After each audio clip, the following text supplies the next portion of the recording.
Hi everyone, this is Jessica from Superbloom Speech Therapy. Today we're going to talk about joint attention and what it does for social skills development. We're going to talk about what joint attention is, show you what it could look like, and ways we can help our kids improve their joint attention if they're struggling with their social skill development. Let's get started.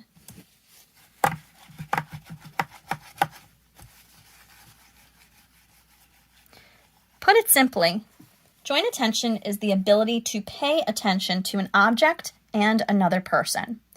Now, I'm not an artist, but let's pretend I am, and let's draw out what this could look like. Let's pretend we have a dad.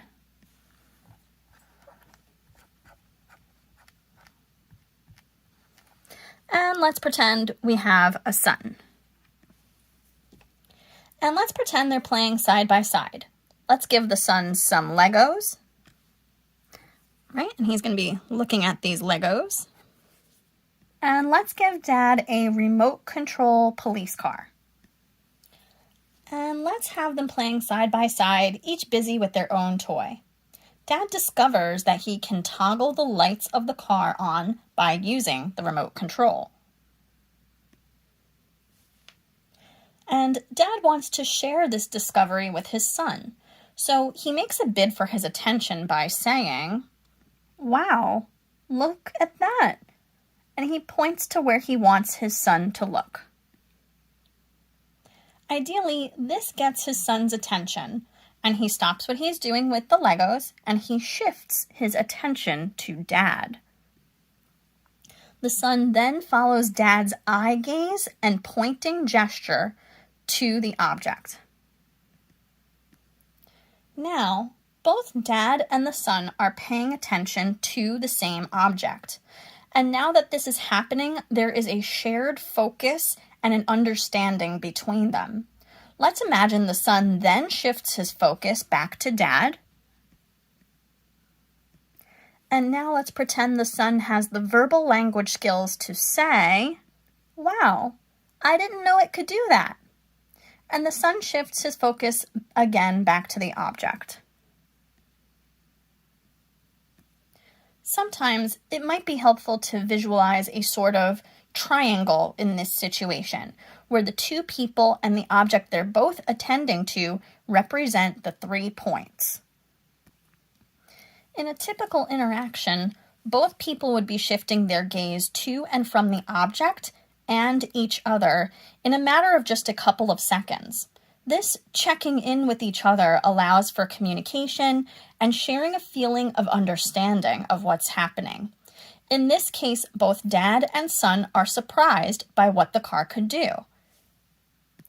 Moments like these may be small, but they're so important, and for children who struggle with their social skill development, engaging in joint attention like this might be challenging for them. After all, there are a lot of different skills going on in this scenario. Skills like gaining someone's attention, orienting to another person's face or their body, establishing eye contact, following another person's eye gaze, or following a gesture, like pointing. Shifting focus back and forth between an object and a person without losing attention. And the ability to comment on the object or event. When we see it broken down like this, it's easy to see how important interactions are, no matter how small they may seem. These types of interactions end up being the building blocks for more complex social skills in a child's development. If you know of a child who is struggling with joint attention, there are a few things you can do. You can try to entice them into an interaction with a very motivating object, like a toy they enjoy, a book, or a snack they like. Something like this toy car. Once the object has the child's attention, you can create an opportunity for them to at least get oriented to you, whether it's with their body or their face or their eyes. You can position the item right in front of your face or eyes. Like this. This makes it so that that triangle that we saw before, where the object was here, now becomes more like a line. This makes it easier for the child to flick their eyes from you to the item. You can also make comments that are positive, use fun sounds or exclamations that show you're enjoying the item too. Sometimes it helps to have an exaggerated affect or lots of personality while you try to get the child to look at you instead of just looking at the object.